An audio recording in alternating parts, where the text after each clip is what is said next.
Aloha and welcome to Inside the Writer's Studio. I'm your host, Isla Allgood, and I am happy today to bring to you Sabrina Ito from Oahu.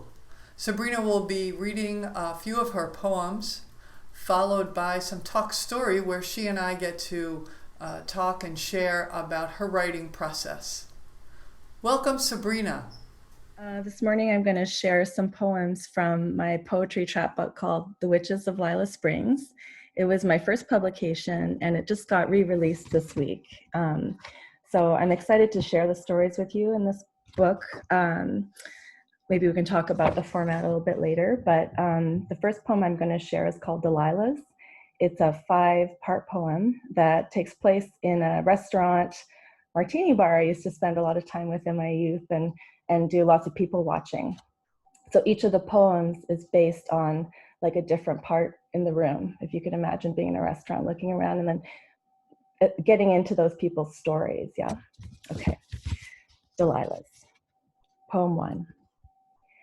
Her ring fingers singed green, brass tinged, expired, as her youth, as her uncontested right to sit in the well-lit section of the bar. They number and tag her trendy jacket, her whimsical scarf, strip away her layers, expose her flat chest, rumpled ass as she walks past tables of averting glitter-laced eyes, pretending sudden interest in the crantini garnish, the last smear of foie gras. She sidles up to the high-legged stool, short legs slipping as she tries to mount the impossible black lacquered seat. She grips the bar rail and grunts, gold bracelet clanging her presence through the room. Like a tuning fork pitched to the gloom of purple haze martinis that will never come, and of coatless walks through frost-thick nights with one lone ring around the moon. 2. From the fringes of the room, deep-throated laughter trumpets from the heavy-set woman at the back table.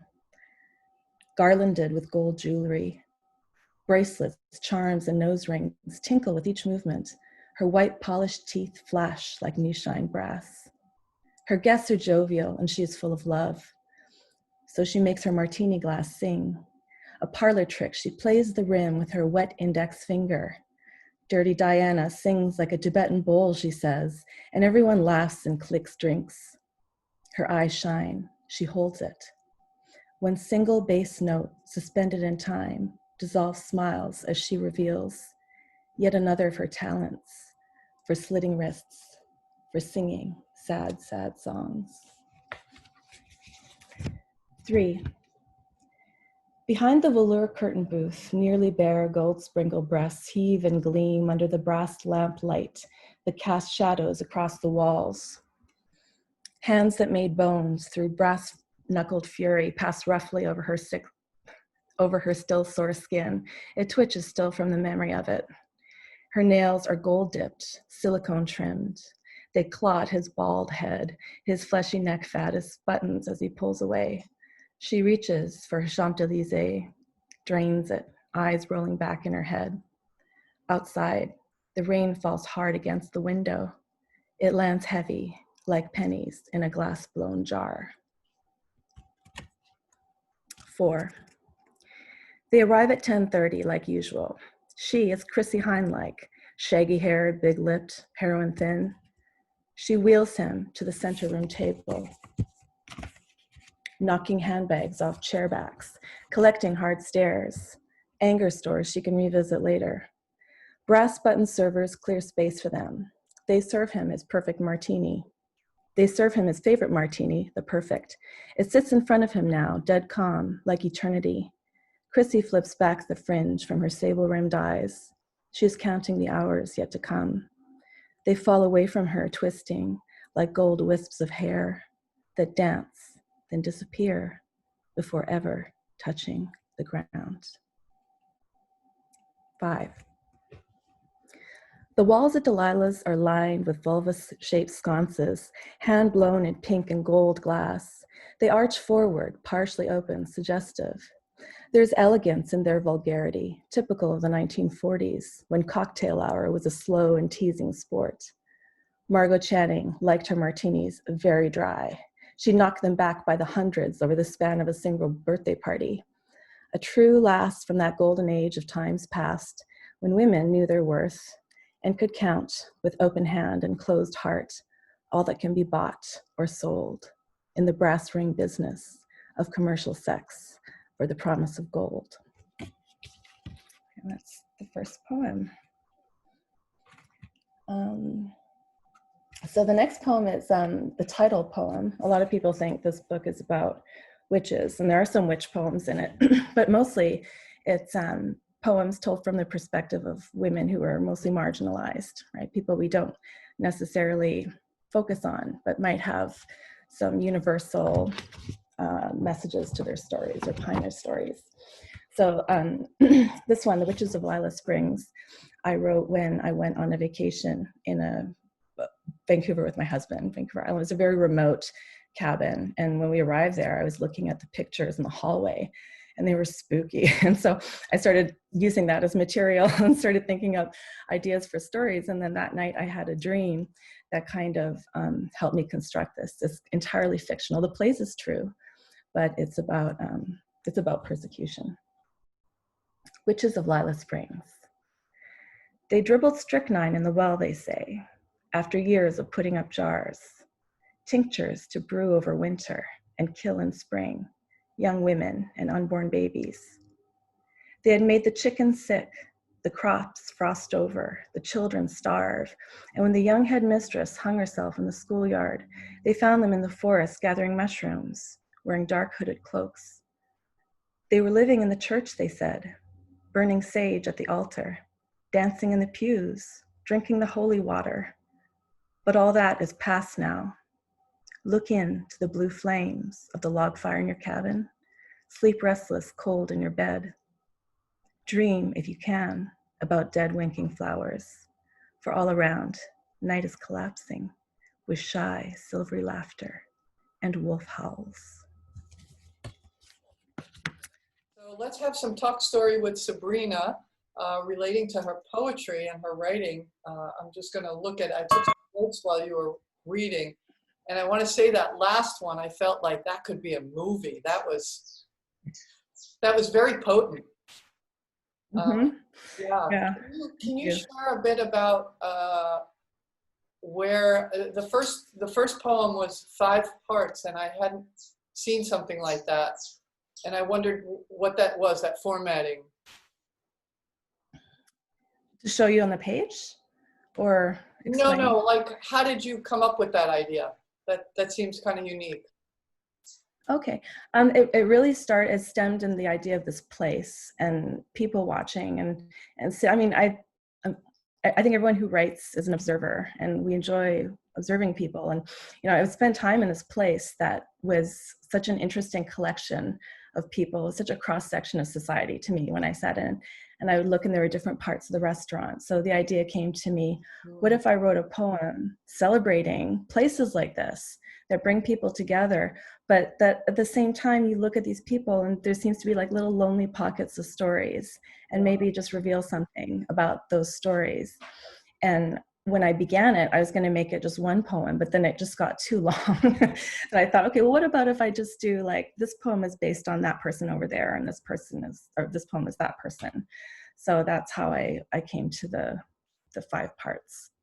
Yeah, I really appreciate your powers of observation, and then taking that observation and having creative license to make whatever comes to you about what you're observing, right? Thank you. Yeah. Are you doing that with poetry now? Like, this is a few years old, this chapbook?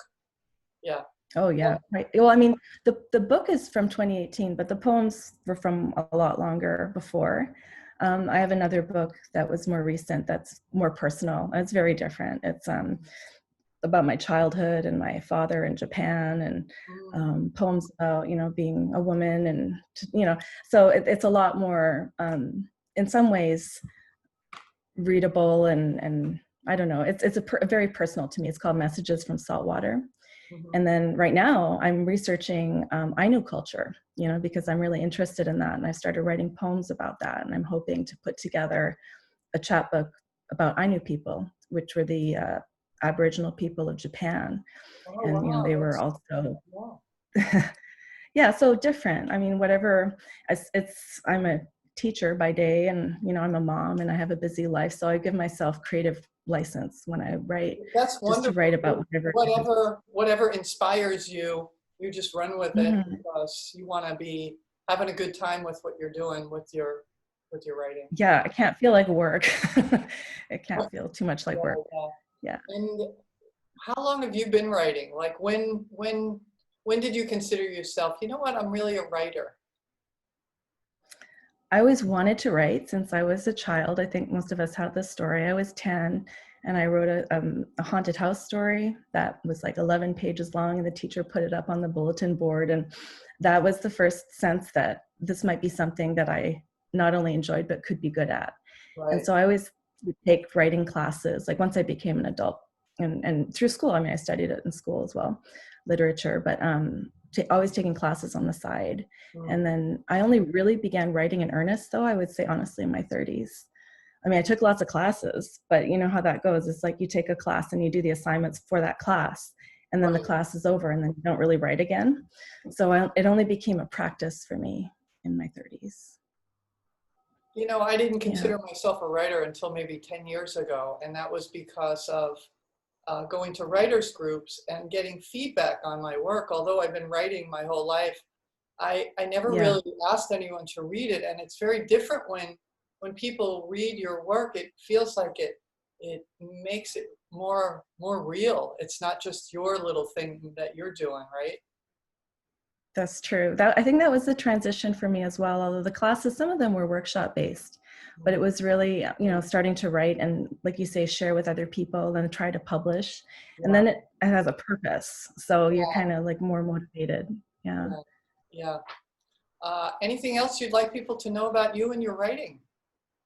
I'm happy about the fact that I have something that, like, not that I don't love all the other parts of my life, but something that is really just for me, Mm, that's a creative outlet. And I think, organizations like the Hawaii's Writers Guild not only fosters that within its members, but promotes it outwardly in the community. And I think that, we really can underscore creativity as a really important part of who we are as human beings. And so I'm happy that I'm able to do this in my spare time, and I get a lot of pleasure from doing it. And we'll see, what the future brings as far as themes and chapbooks and poems and all stuff of like us, that. yes. Everything's different these days, and thank you for sharing that because I feel it's really important that people who may watch this, value their own creativity. And sometimes watching somebody else and their process will help them to say, oh, yeah, well, maybe I'll go do this or do that. Um, Hmm. yeah. And you're a teacher, so that was a teaching moment for everybody watching. It was a teaching moment for everybody. Turn off your hard critical voice and enjoy yourself being creative and doing what you do, and all the other things come after, right? That's what I Absolutely. told myself. Absolutely. Well, thank you Yeah. so much, Sabrina, for being here today. And I want to let Thank people you. know if they want more information about the Hawaii Writers Guild, they can go to the hawaiiwritersguild.com website. There's also a public Facebook page for Hawaii Writers Guild. And until next time, aloha. Aloha. Thank you.